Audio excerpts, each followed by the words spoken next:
Good afternoon and welcome. I'm Julia Emrick, Managing Director of Events and Operations for the Westchester County Association. It is my pleasure to welcome you to another live WCA video chat. Today we're talking about the best practices in virtual meetings and events from two experts in the hospitality industry. During this global pandemic, in-person events are not safe, but there is an opportunity to reimagine them, use technology to produce compelling and impactful virtual meetings and events for both nonprofit organizations and corporations. Before I introduce today's guests, I would like to thank WCA Platinum investors who support the WCA all year round and help make this type of programming possible. Now it's my pleasure to introduce today's first guest, WCA Platinum member Joe Guilderson, President of Corporate Audiovisual Services, a specialist in cutting-edge audio, video, lighting, and staging solutions for live and virtual events. Welcome, Joe. Hey, thank you, Julia. It's great to be here today. And second, I'd like to introduce Robert Sanders, the founder and chairman of Hospitality Resource Group, also known as HRG, a vertically integrated group of 3 companies specializing in event solutions, training, and communications. Robert, welcome. Julia, thank you so much. Great to be with you. Hi, Joe. Good afternoon. Hey, good evening, Robert. So for those of you live, please feel free to ask questions throughout the show by typing comments in the comments section, and we'll try to get to as many questions as possible before the end of the show. With that, let's get started. Why don't we start talking about the type of conversations that you both are having with your clients about pivoting from live in-person events to virtual event experiences. Robert, would you like to start? Absolutely. So when this whole thing happened, as of today, it was 48 days now. No one really expected the severity of this. And when we think about looking at a virtual event versus a live events are certainly our preferred method, there's no doubt, because it brings people together in a better fashion. But a virtual event is a great option. Our clients, we're saying to them, don't panic. There is a solution, whether you're in nonprofit sector, healthcare, higher education, whatever it might be, there is a solution for your event. It's about coming together and having that exact conversation with your team saying, what's the best fit for us as an organization? Joe, how about you? Yeah, I think Robert's right on point. This happened very quickly. You know, I told our team it was kind of like we're driving on the highway. We're doing 65 miles an hour, and all of a sudden we have to slam on the brakes, because that's really what it felt like. We had about 70 events that were scheduled for the spring that all of those people had to decide what to do. So were they going to cancel? Were they going to postpone? You know, and then virtual was the next step, and it seemed like a very logical move for a lot of people. But just as Robert was saying, you have to really know the purpose of the event and the fabric of the event to make the right decision.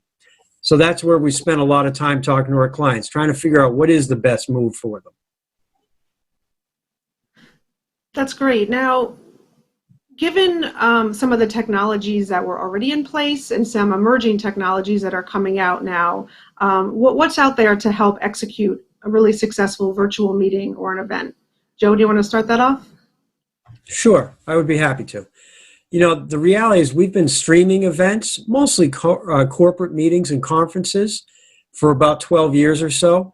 So technology has been out there for a while. It's just a question of what's the right technology. And at this point, you know, it kind of breaks down to live streaming and webcasting or webinars, and then video conferencing, which is the hottest platform out there right now is certainly Zoom, without a question. That's like, you hear that in your sleep right now, you know. But Zoom is a video conferencing platform. There's many others as well, such as Blue Jeans or WebEx. Google has Hangouts. Now it's going to be Google Meet. There's a lot of different technologies that currently exist. And again, it's just trying to match up what are you trying to do with the right software. And Robert, how about you? What technologies do you think are becoming the most important?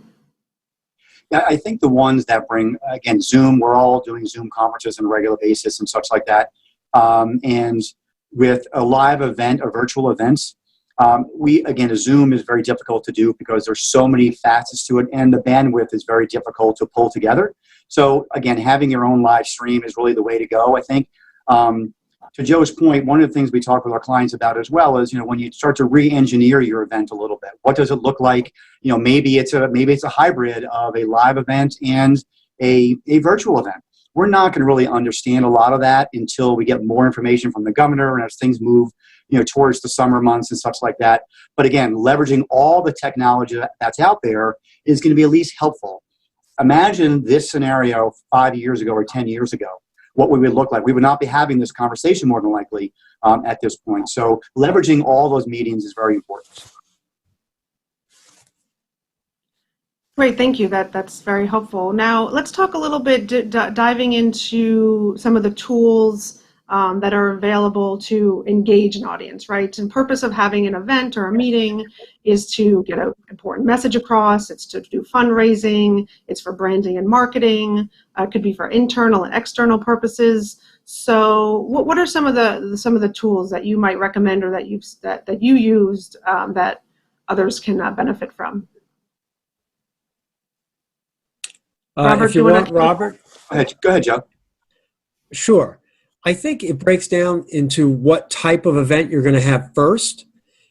If it's going to be a fundraising event, certainly you have a number of different factors, whether it's sponsors or there's going to be some online donations or raffles or some other piece like that. So those are all ways to engage with people. On the corporate side, there's many different tools, to be honest. It just depends on the scenario, but you're talking about chats, polling tools. The great thing with a polling tool is that you literally ask a question, you get immediate feedback. Like, who doesn't want that, right? Right. Then you have, of course, Q&A scenes that you can set question and answers. Your moderator can receive questions. I mean, there's a lot of ways to interact. But I'm sure Robert's got a few other points, too. Sure. It's all about what's your end game, right? What are you trying to, if it's so on a corporate side, is it a town hall where you have a CEO wants to deliver a message to the team saying, this is where we're going, this is our, something along those lines. Or if it's a smaller group that you want to have an internal meeting, and even having breakout sessions is a possibility now, which is great. You can go into a general session and have the keynote present, and then literally break off into breakouts and have that great interaction. So that's a great tool that's out there now, which you think is terrific. The polling feature you mentioned, Joe, is great because it does garner that immediate feedback that people need. Right now, one of the most difficult things we're all facing is that we're all pulled apart. We can't be together like we normally are. So that information, that communication is so critically important.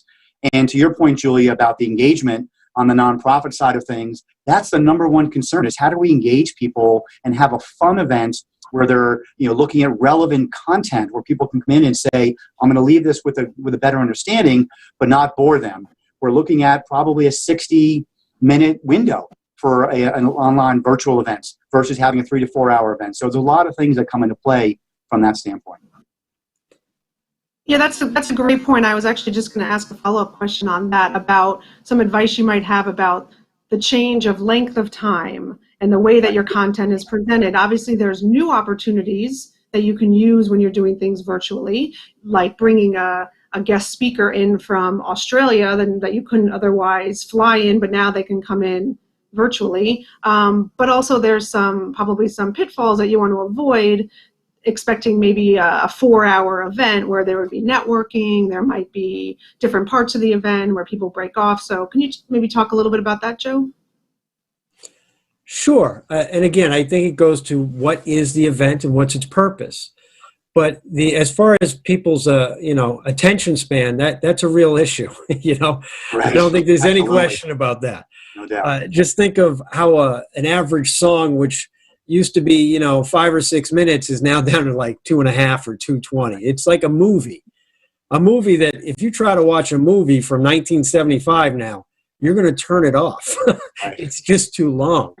But that's the way these events are. So from a 4-hour event, like Robert said, an hour is probably around the max, unless it's a training session it's a little bit different. But you don't see too many events online that go longer than, an hour to 2 hours if it's a heavy training session. It's just hard to stay seated and in the same position for all that time, right? And the other big factor there as well is we're all home. So again, if you have children at the house or something like that, it's hard to have that longer time period where you're not responsible for that. On a conference side, looking at the corporate piece, if you have a meeting, we have some of our clients break it into pieces. They do an hour and a half every other week where they go in and they want to get their training in or whatever it's going to be. So there's lots of ways to break it up like that as well. You need to know the audience. That's what you mentioned, Joe, earlier, which is critical. But what is your desired outcome? What's the outcome and the key deliverable of the meeting? Then you build it from there. And what about decisions? How are organizations making decisions about maybe an event or a meeting that was normally private, by invitation only, maybe a paid ticket, to now an opportunity to make it a more public experience? What is some advice or thoughts in that? Robert, maybe you want to start off? Sure. No, it's a great point. And, there are two basic platforms, a public and a private. The advantage of a private is that you're doing the invitations out to your constituents, your sponsors, your key people, and they're coming in to whatever platform you use, whether it's the website or whatever it might be. They're registering, you're capturing your information, which is a great thing. You can get great analytics as far as who attended, how long, if there were breakout sessions involved, did they go, where did they go? So from the standpoint of having a private event, you can actually gather information a lot better. Public, though, you mentioned having the international scope. It allows you to open up those borders, literally, and have people from all over the world join a particular event. Now, time zones are, of course, always an issue. You have to pay attention to that. But still, it allows you to open the landscape. We have a lot of our clients who are doing that and bringing people in from all over the world. And that's a great advantage in helping drive more attendance to see what your event is. But again, it goes back to what is that deliverable for you. That's not good for all organizations to have people see, that type of thing. And then just to follow up on that, as Robert was saying with the public and private balance, in reality, there's just so many ways you can do things too. You can actually establish it so that we'll say the general session is public, but then there's breakout rooms that are private and assigned to people. Or you could have a VIP area, which is only for X number of people. They've pre-registered, they've paid for a ticket, but then you have a public, we'll call it dinner. Right. But the tools they're so different than being in a ballroom in that sense. Your creativity are the boundaries more than anything else, more than the four walls. Right. What do you want to try to do, and can you do it? Well, there's usually a way. You just have to think through it a little bit. Absolutely. And there's also an opportunity here for hybrid events, right? That's where we're going right now. Again, depending on once we understand from the governor what we're allowed to do. So let's say we're allowed to have 100 people or 50 people. So we have a live event for 50 people and the balance are virtual. So maybe you bring the board of directors and the key sponsors and honorees together for a nice VIP cocktail reception, and then they experience a virtual event together, something like that. So again, to your point, be creative, think outside the box. Don't be narrow-minded about it. Be open-minded to thinking differently about it. Obviously, this is new for everybody, and we have to adapt as we go. We'll know a lot more next month than we do this month about this platform or what we're allowed to do. That's great. And you mentioned the word stakeholders, and I just wanted to follow up on that. Who, similar to a live event, but maybe even, someone pointed out some of the differences when it's virtual. Who are the key people that should be around the table? Maybe you can break it out, corporate versus nonprofit, and what those conversations look like, and how your teams and your partners, help kind of consult and advise. Robert, do you want to take that one first?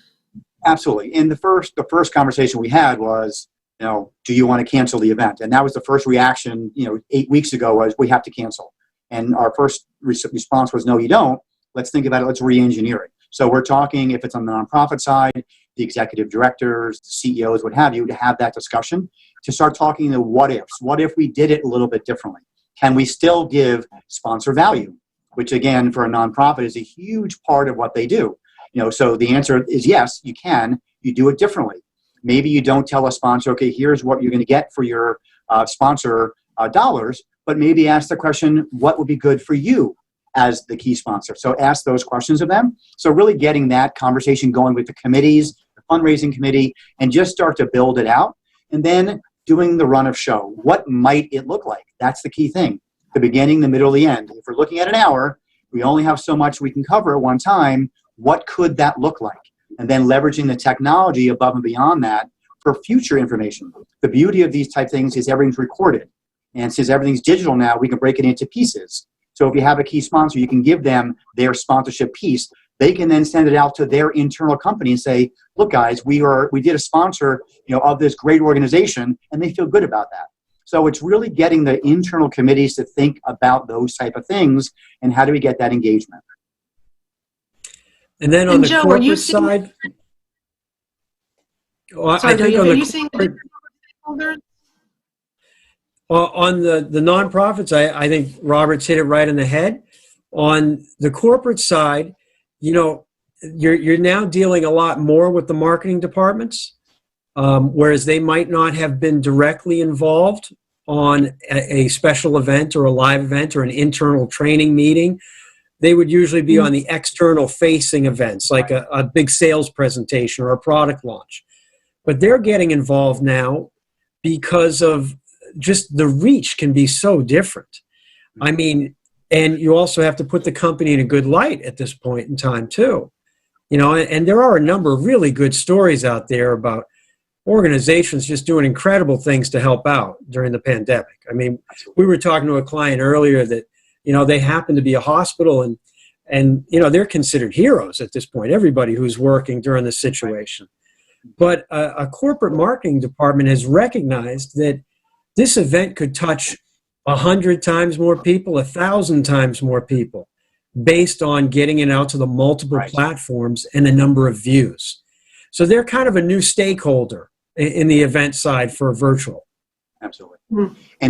And I think one key point there as well, to piggyback on that, if you go this route and you do expand your outreach, which is great, the one thing that you have to do it's not even negotiable, it has to be professional, right? You have to do it the right way. You have to produce the event, because if you don't do it the right way, it's not going to come off the way you want it. It's going to be almost detrimental. So we see some of our clients were talking, well, what if we used our cell phones and we did, FaceTime and such like that? And it just doesn't work, because there's too many variables involved with this. And again, obviously with so many people at home now, bandwidth is an issue. It's a challenge, but do it the right way. And I understand budget is always a challenge, but look at the things that you're not spending money on. If you're doing a virtual event, you're not spending money on catering and such like that. So where's the balance of the two?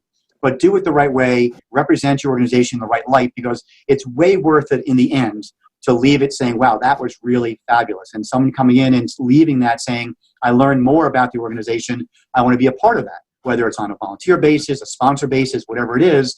That's the opportunity you have to expand that horizon big time. That's great. And actually use the word bandwidth, which brings me to my next question about some of the best practices in preparing, right? So there's a lot of, more so even than perhaps even live and in-person events, the prep, the run-through, the scripting, production, internet, there's a lot of moving parts. Joe, maybe you want to just tackle some of those and give some advice to those who are tuning in. That would be great. Sure. Look, as you just mentioned, the internet has got to be your first step. When we're going to do a virtual event, we're actually talking to presenters ahead of time, because we need to actually test live in one of these video conference type of settings what kind of connection they do have. I mean, the recommendation is certainly to be a hardwired connection. As we discussed, sometimes one brand is a little bit better than another because of the way it delivers bandwidth. Yeah, just talked about that. Right. There's also, people have different situations. What if you're in a house like I am with two teenagers that play video games all the time, and those are all downloaded games at this point? I mean, you have to consider what else is going on in the house. You want to try to keep the background noise down. Like that, I have a sign on the door right now written in 2 languages to try to keep people out and keep them quiet. And then, of course, this morning before going on a meeting, the neighbor wanted to cut his grass because it wasn't raining for 5 minutes. So, I mean, you can't make this stuff up, some of it, but you just have to be very cognizant of it, about trying to keep noise down. Try to pay attention to what's behind you, because people are looking at what's behind you. There's distractions that don't exist in, a face-to-face meeting. Things like making sure the microphone works. Usually that's only my job, but now that's everybody's job, But if they can't hear you, it's over. I mean, it really is. But the biggest thing I could say, honestly, is run through, practice. Just keep trying to make sure you can get it right. Because right now, I'm talking to a camera. I'm not talking to a person, really. And you have to get used to that, because you can't play off of an audience, so to speak. It's an unusual situation. So you have to actually do it and practice it and try it. And one of the things, Julia, we talked a lot about is how does the event play itself out? So there's different ways you can do it. Scenario 1 could be a live MC with some recorded videos, and then going to a couple of cut-throughs. They're saying, now we're going live to Joe Guilderson, and he does his piece, what have you. Again, bring the excitement into the event, if at all possible. It's not always applicable, but if possible. Because people want to see a live show when they can. And have it well scripted. Less is definitely more as relates to the content and the words. Keep it concise and such. And then the second opportunity could be just an MC only, where he or she is literally facilitating the entire event. And it comes back to them, it comes back. But again, it brings you the live element, which is really important. And then the third piece, which a lot of clients are opting to do, is they want the whole thing pre-recorded, where they know it's 48-minute runtime, it's pre-done, it looks great, sounds great. So again, every event is different, but if you have the opportunity to get a live piece in there, it really is better, there's no doubt. That's great, and I'm told that we have a question from the audience. Okay. We can get to. It says, what message do you give to those already purchased tickets and tables? We would also like to open up to larger audience who will not pay. Robert, I see you nodding your head. You have some thoughts there? Yeah. This is a big challenge. So a couple of things. Number one, on the sponsorship side, I would throw a number of 95% of the people who have bought sponsorships for organizations for the spring are not asking for their dollars back. They understand the mission of the organization, they understand where we are right now, and they just want to be involved in it. Some do, but the majority do not. So what I would recommend is reaching out to them and saying, okay, this is our new platform, this is the process, what's good for you? Renegotiate what that level of sponsorship is and figure out what's good for them. They'll have that answer.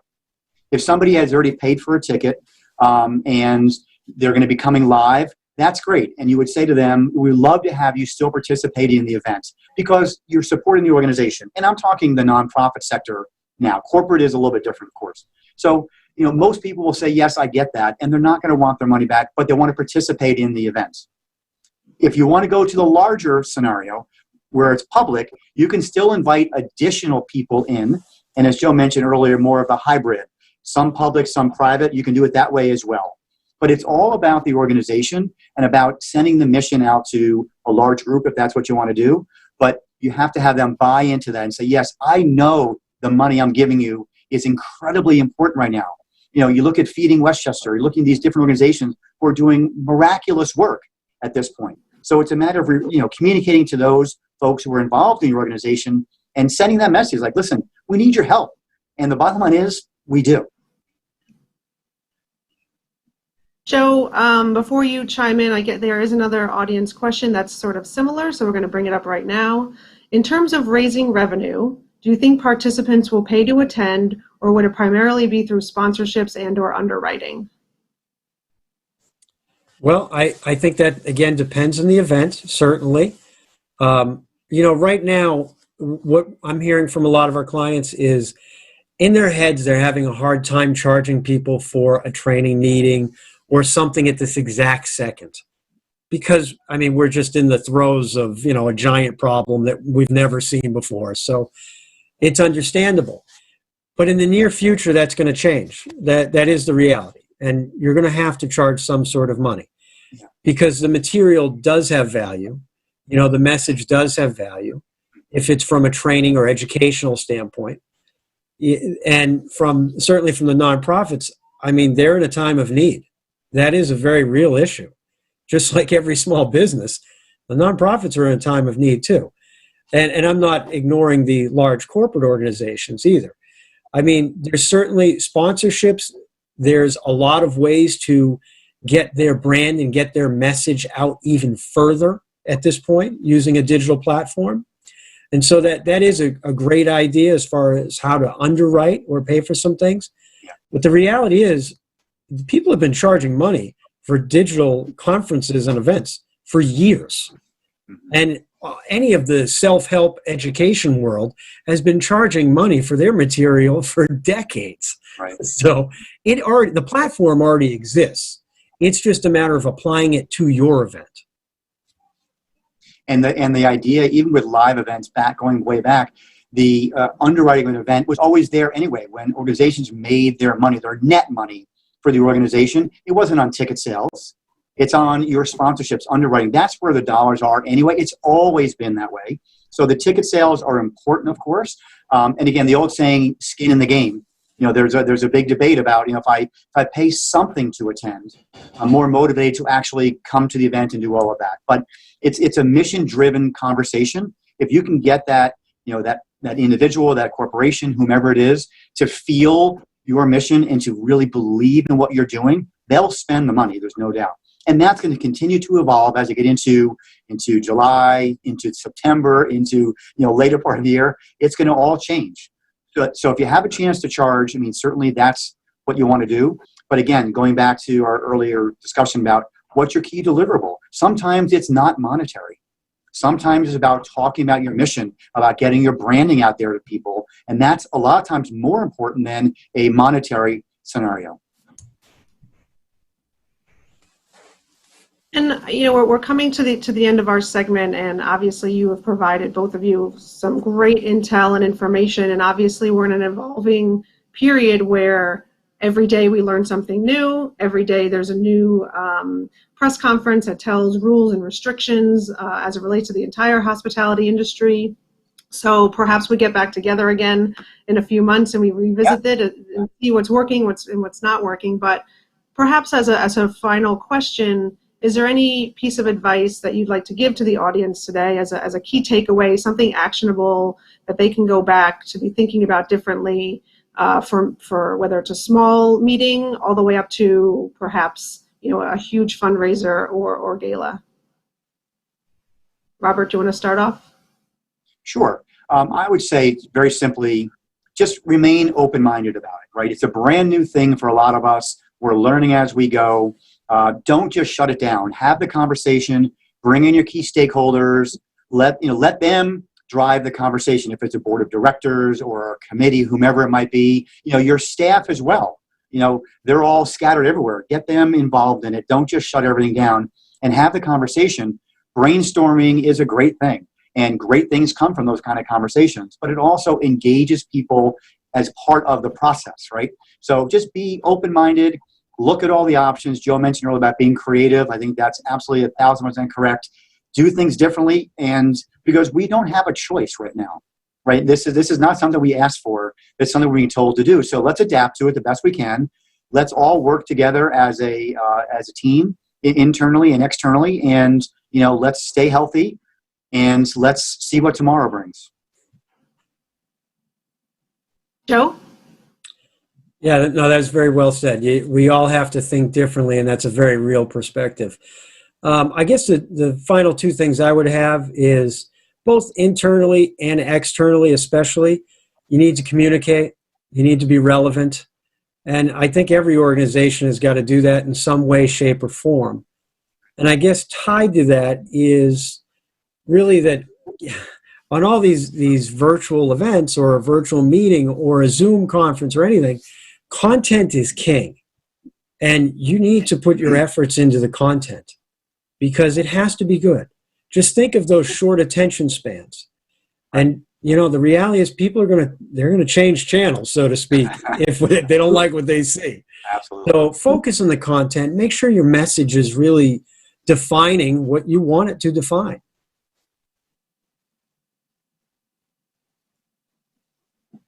Well, this has been great. We're at the end of our segment. Like I said, I think we definitely can regroup again, see some lessons learned in the next couple of months, see what's looking down the pike in the fall.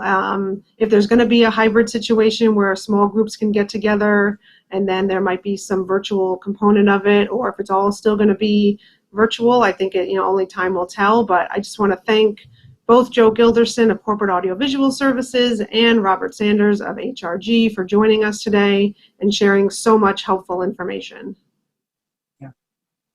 Great. Thank you so much. Thank you for the opportunity. Thank you, Julia. Enjoy this beautiful long weekend. I would like to again thank our Platinum investors for helping make this entire series of virtual chats possible, and thank you all for tuning in. Be sure to follow the WCA on Facebook and LinkedIn, as we're sharing a lot of up-to-date news and information from all of our key partners and members. You can also watch all the episodes of the video chats we've done on our social media channels. We've done several topics like managing the remote workforce, cybersecurity, working from home, telemedicine, and several others. So take a look, and you can see our whole video library on our website and on Facebook and LinkedIn. And if you'd like to reach out to us and have any suggestions for topics or upcoming video chats, we'd love to hear from you at info@westchester.org. Again, the email address, which is also on your screen, info@westchester.org. And we look forward to hearing from you. Thank you for tuning in. Stay safe. See you next time.